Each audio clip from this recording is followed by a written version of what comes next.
Well, good morning. We are back for, we'll call this part two of the past, the present, and the future. But we thought we would kind of do our version of what we think the future of AI might be.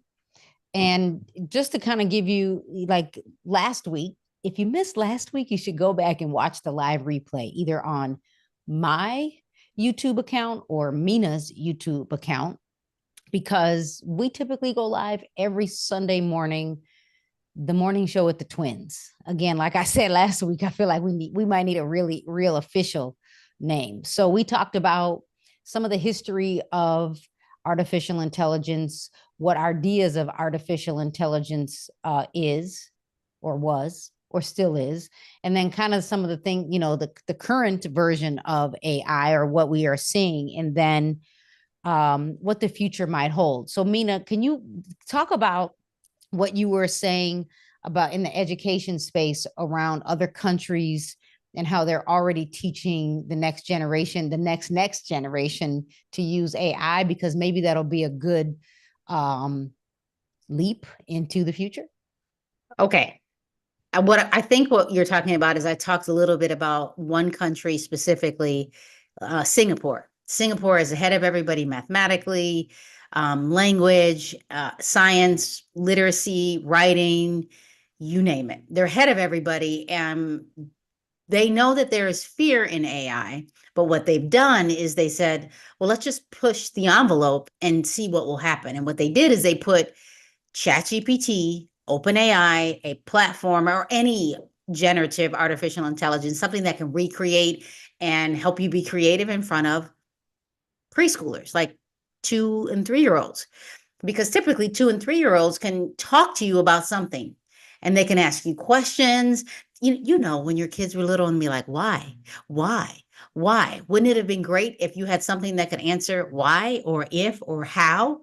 Well, that's what these kids are doing. And you can YouTube Singapore preschoolers using ChatGPT. And there's like this 5-10 minute video that you watch children asking ChatGPT questions. What if? How do I? Is this real? And it's talking to them. Of course, there's an educator and a guide in the classroom because you don't want to just put something in front of kids and whatever the output is, it might hallucinate. Like, you know this when you're in a room and you have young children and they just go off on a tangent, or even adults for that matter. They like squirrel and start talking about a new topic, right? Right. So teachers are guides. We are not the bearer of all knowledge. Nobody is. But what we can do is use it as a tool to help us into the future of learning. And we know that the next generation, everybody that is born today, everybody that was born in November of 2022 and later, because remember, we used to say this about Google and the World Wide Web, will not know a world without generative AI or Chat GPT or Gemini or Perplexity or Copilot or Claude, you name it. Whatever it is, I Siri, Alexa, all of right. it. All of it, all of the things that we think it's just, oh, this is great. They're going to, they now are going to be able to use tools to recreate and learn faster than we can. Because we've always known a world with a telephone, not a smartphone, but a telephone. The thing with the cord that you get all like you have to Right. untangle. We know what it's like to actually ride a bike and pedal, where now we see kids running to school with electric bike. Oh my gosh, these That's and a whole nother concept. and and we remember a world where you had to share the phone, where I remember you and I, we didn't have that what you called call waiting. Like, we had to, it's my turn to use the phone, or and Get off the phone. I'm expecting a phone call. right, Get your or and then we had the privilege of turning 13 and our mother gave us our own phone. Like, we were special. We had our own private phone in our bedroom. She was tired of not and being able to use the phone. I guess it wasn't a gift. I think now that I realize it, it was almost a, let me use my own phone. So now what? Like, what aspects of AI, and what I mean by AI right now is the stuff that can help us create, get better, edit, produce content, create content with you, find content, find research, whatever it is, can help us enhance what we do in business, in education, in whatever we do. You know, keep going, get your thought out.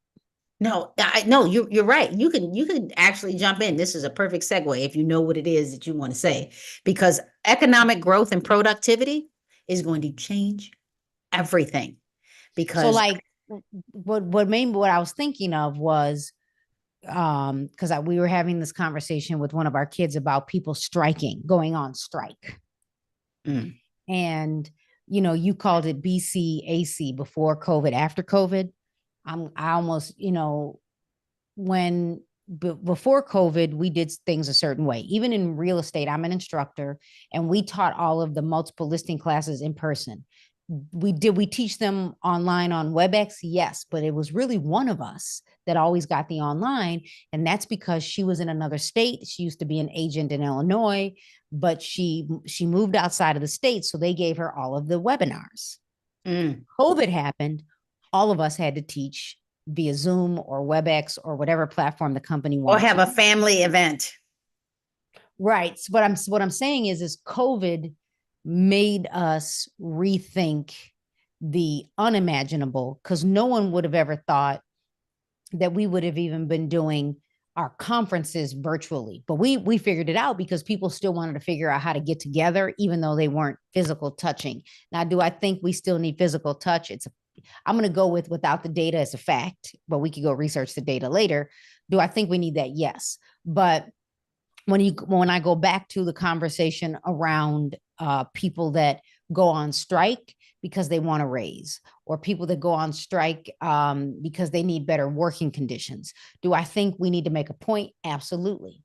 But what happens when a people go on strike? And I'm not advocating for or not. I'm saying what it does to a company, because remember, there's always someone that owns a company, that's an innovator. They're usually the CEO or the people at the top need to be forward thinkers. So the imaginable or the future of a company where you have something that changes right now and they can't get the work done, what they used to do is the high level staff that wasn't in the union would have to go out and work, right? Right. Now you have companies that have taken over. No one would have ever thought that the Amazon that sold just books would be same day service on whatever you need if it's available.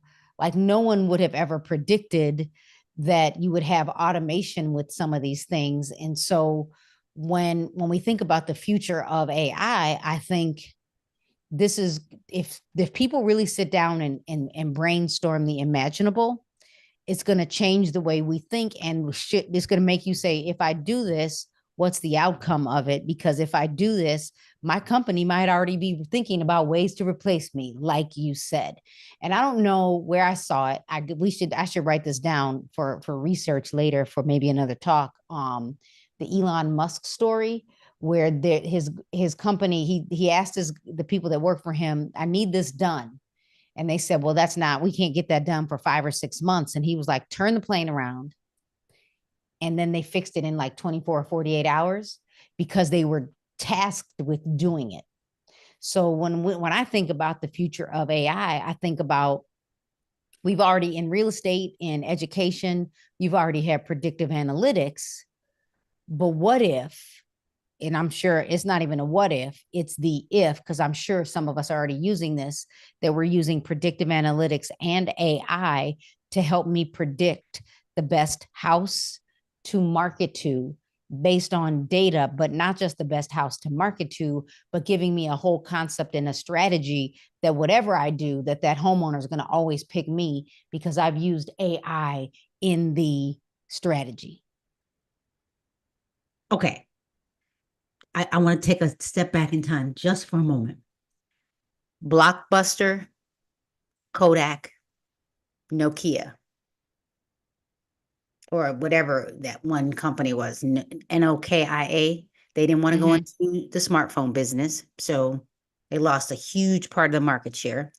Blockbuster was like, We're good. We like having these tangible tapes where if you forget it, you get a fine. We make a whole bunch of money. And if you can find your Blockbuster card, I had it for a while. I'm I sure. got rid of all that. But my point is that they didn't want to do what Netflix did for them, and they took all of that business, all of it. And then Kodak didn't want to go to digital form. And there was a gentleman that worked for them that gave them the idea. You're And then he right. We ended were up talking leaving about and that. giving it to someone else. Because no, we need to be able to look at the film right. It's So, and even, then, and no, just keep to going. tie into that, it's even real estate agents. Because I've been teaching one course lately 2 to 5 times a month because our industry had a huge change. And I don't even want to say that it's a change, it's just a forced change. And there are real estate agents that are really frustrated. And my question is to them is what if you don't always be, if you don't become the forward thinker and the futurist, that eventually you could be at the point where you could retire, but eventually the next generation is going to take over, which they're already doing. Well, and I don't really want to step back now. I want to go present.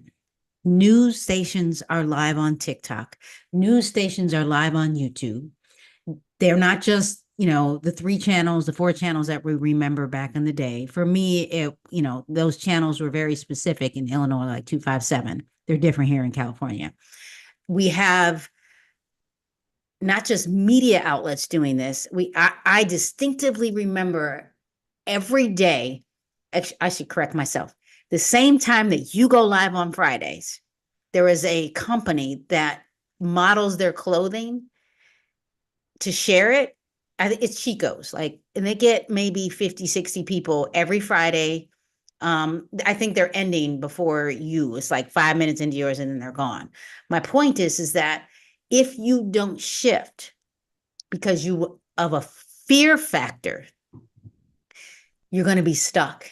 And we already know that it's the innovators and the early adopters that if they take hold of generative AI, they're going to be the ones that recreate jobs because a lot of jobs are going to become obsolete. I would almost argue that in 2040, I'm very curious as to what education is going to look like because we already know we can do this because of COVID. We already know that the schools that did well during COVID, that embraced in March, April of 2020, Zoom, Teams, whatever, and started teaching students like this right away, the ones that had access to whatever operating system, whether it was Chrome or Intel or Mac, whatever they had, kids already had it at home. Those are the ones that were like, we got this. But you got left behind because you couldn't even buy them because they couldn't make them fast enough during COVID. Like this is the DC during COVID, because after Hey, COVID BCDC, and AC. Sounds mhm, like ACDC. right. The point is that we have to shift and be okay with the fear, sit in the fear. Like nobody, we all have fear, but it's what you do with the fear that will make change.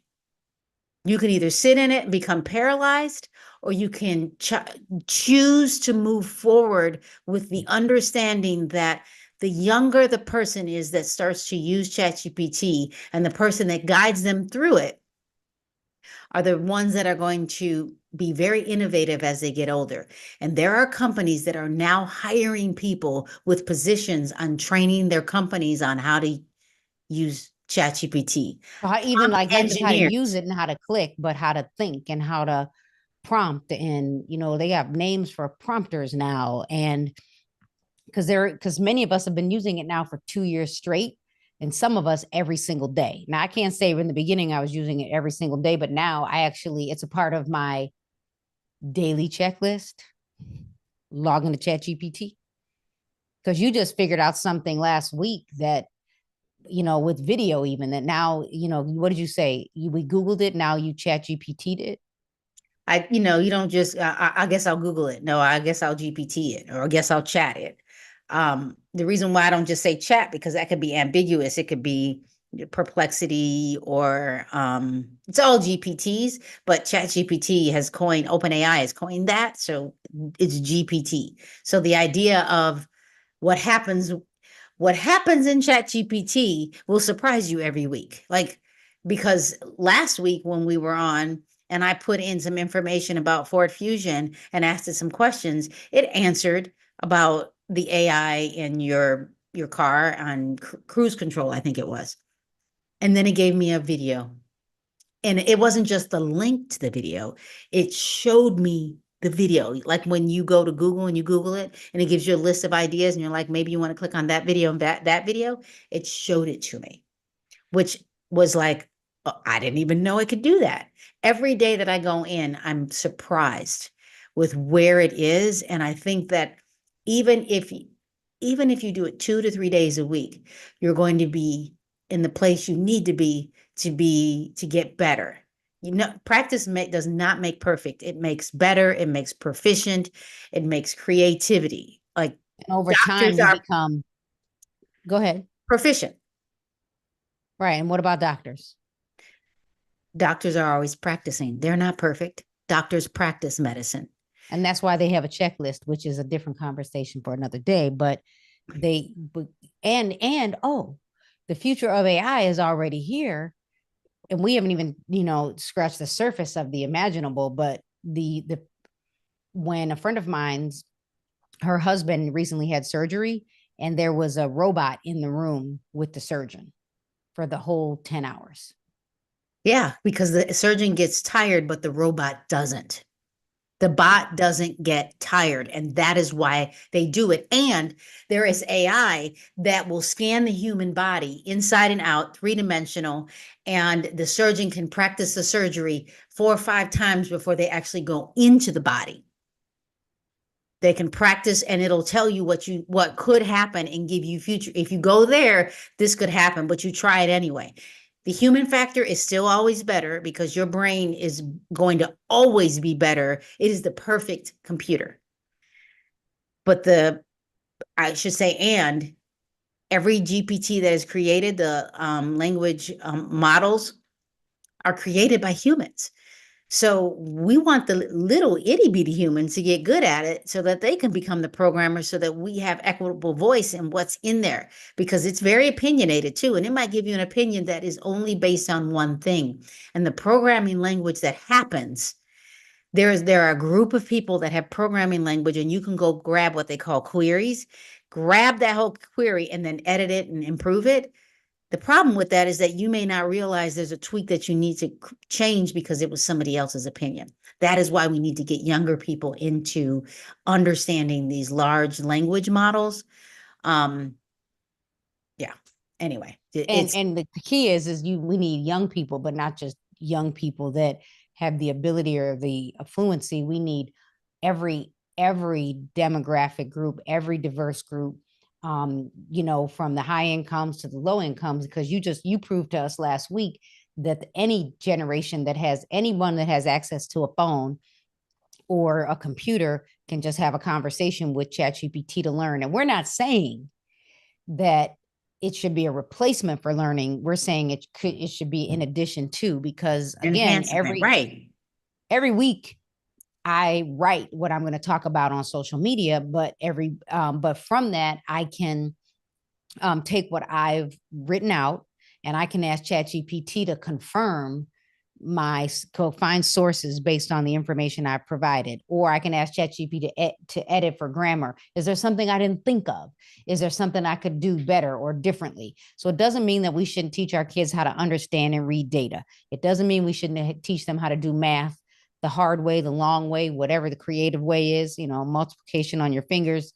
That's not what we're saying. But I'm the person that could have leveraged AI in high school, and I would have been a better student, because I started to think something wasn't right, but it's just because my brain was all over the place. I had all these thoughts, but it wasn't until college when I learned that I needed a pen and a few highlighters over there so I could reorganize my thoughts, where ChatGPT, if I get it all out, ChatGPT can help me organize it And if faster. you're faster and better.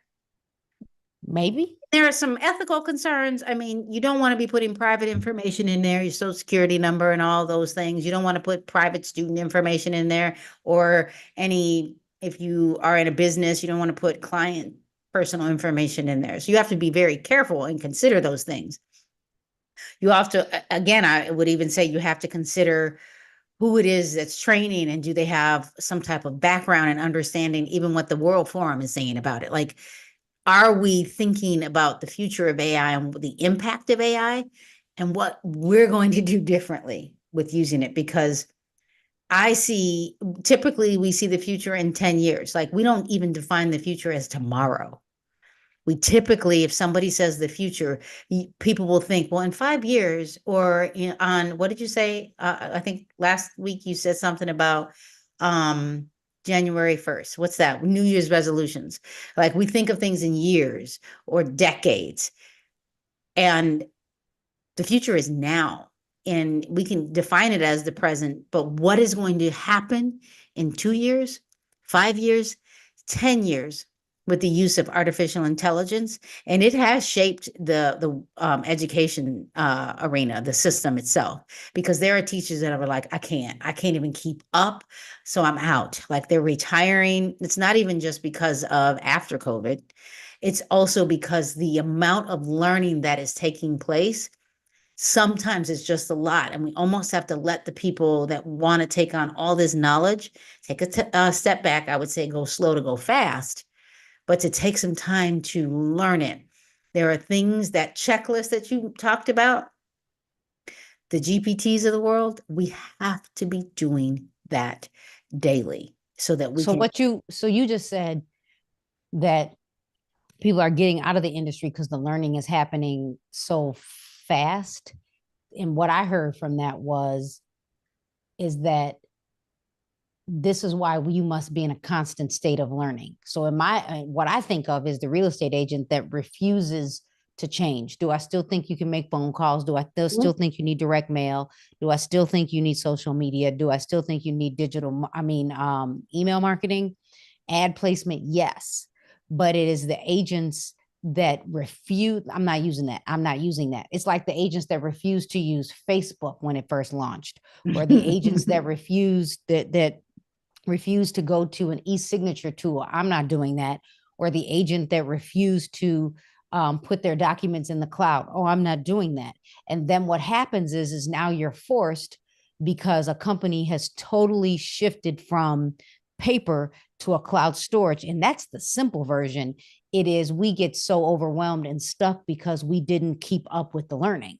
So it doesn't even have to be hard, because the people that keep up with the learning are the people that even though it might be a little bit of work, it's not as hard of work. And then we all know that when you're under the age of 5, that's best time to learn another language, best time to learn tech.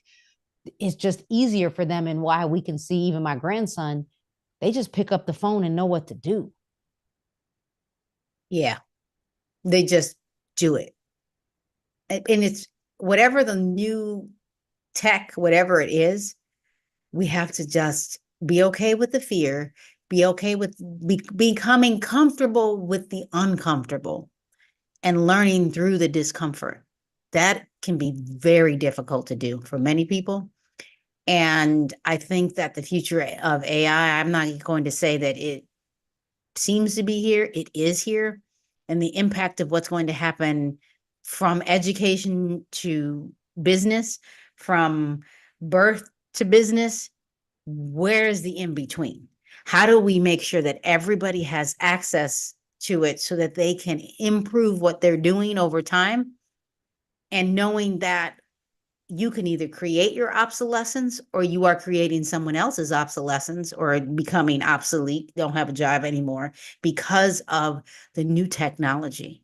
And that is where we are. And even our higher education systems, they're like, yeah, but they're so worried about what the bad is, trying to control the uncontrollable.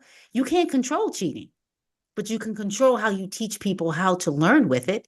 But we are so apt to say, I'm not going to do it because kids could cheat. Well, look out, Well, because I'm I'm here to not going to tell learn you. how to drive because I could get hurt. Well, then there, I guess you're not going anywhere. I guess you're going to call Uber all the time, which is fine. But you know what the impact will be is that you're either going to be made to or you're going to become paralyzed in the future. So let's do this before we end. What are some things what do you think about the future of AI? I'll make it. So this is what I think, because, I've been using ChatGPT to help me with things. And so every day I would come into ChatGPT and I would say, okay, let's end where we began. And I would always start with good morning. I hope you're doing well today, even though it's a GPT. I was like, I'm going to be nice because I didn't want it to show up outside like a robot and be like, The fear is real. remember me? I was like, as crazy as it sounds, if you've never watched I Robot Goals, like go watch that, or um um Atlas. Like, you go watch some of these movies, or what's the one, Ready Player One? I think Ready Player Two is supposed to come out in 2025. I just think it's almost like that book Career Warfare. We got to think about who, of course, we don't want Chat GPT or the GPTs to be our bosses, but the scary part of the what if, that's what I was thinking. I didn't want it to show up and be like, what's up? Remember me? Okay.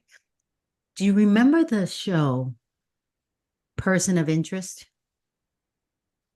Do I? Okay. In Person of Interest, they kept saying the machine.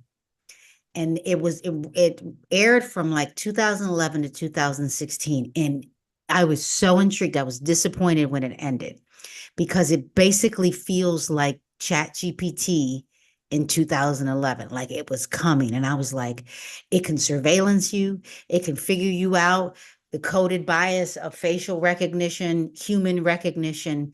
And they were trying to figure out how to help people not get harmed based on what data was happening. And it was a profound show that I think ended too soon, because today, if you ever get a chance to even watch the first year, series one or whatever it is, I just What was it called again? it's called Person of Interest. Oh, I think I And it remember this. because I had to look it up. An advanced surveillance AI developed to predict and prevent violent crimes. Yeah, I But remember. And he would walk around the city. yeah, he would walk around the city and it was always noticing, and then it would call them on a payphone because you didn't have the cell phone that you thought you wanted yet. And I was like, it dawned on me about 2 or 3 months ago, this is where we are. We have a smart system that is going to take us into the future, and what are we going to do with it so that it can make a better world? And what is the energy impact of what that is, and how can we get better at using it? Because that's where we are, in my opinion. And how are we going to get better at educating those that don't want to? And if you don't want to, fine, you don't have to have a digital footprint, even though somebody's going to create it for you, digital It's shadow. already created. I mean, I think it's already created, because remember the movie Enemy of the State? Yeah. I feel like everyone has one. And that's where I get the people that were like, nope, not going on social media. Nope, nope, nope, nope. But the digital footprint happened when you have a bank account. If it can be hacked, there's some type of digital footprint, unless you are stuffing money in your mattress. So, Which one day won't even be valuable anymore because it's money that no one will care about. Because I do and we believe, haven't even we're not. In no way am I an expert on Bitcoin, but we haven't even scratched the surface of how that's going to tie into AI. and digital currency. Yeah, you're right. So that's where we are today, and the future of AI. And you Let's know, let me see if I can come up with, because I always, when we talk about the future of AI, maybe we ought to challenge people on how to go back and think. But when I think of the future of AI, maybe it's, what is that one thing or two things you've always wanted to do but you didn't think you could? Is it learning another language?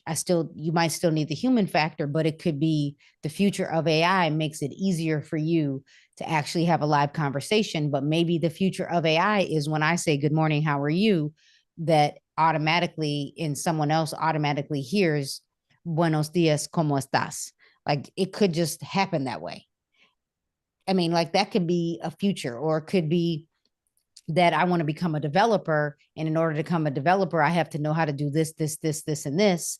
And it's something that I could learn faster. And maybe it's like the movie Atlas, where you get connected to a robot. We call that Neuralink, and that freaks people out, and it is there. It is That's available. yeah. So what do you think? What would you I'll start with this. I challenge everyone to sit down, whether it's the future of AI or the future of your real estate business or the future of whatever business you're in or the future of your job. Write down what are the what do you think the future would look like for your business or whatever you're doing, and then what are the crazy things that could happen and the bad things that could happen, and think it through. What do you think? Maybe Uh, from education. that is a good question. I would say I would challenge anybody to use it and figure out what is the one thing that it can help you become more efficient. Like what's one task that takes you forever to do? Maybe it's editing something. Maybe it's an email, like you ponder over emails because you don't want it to come across some certain way.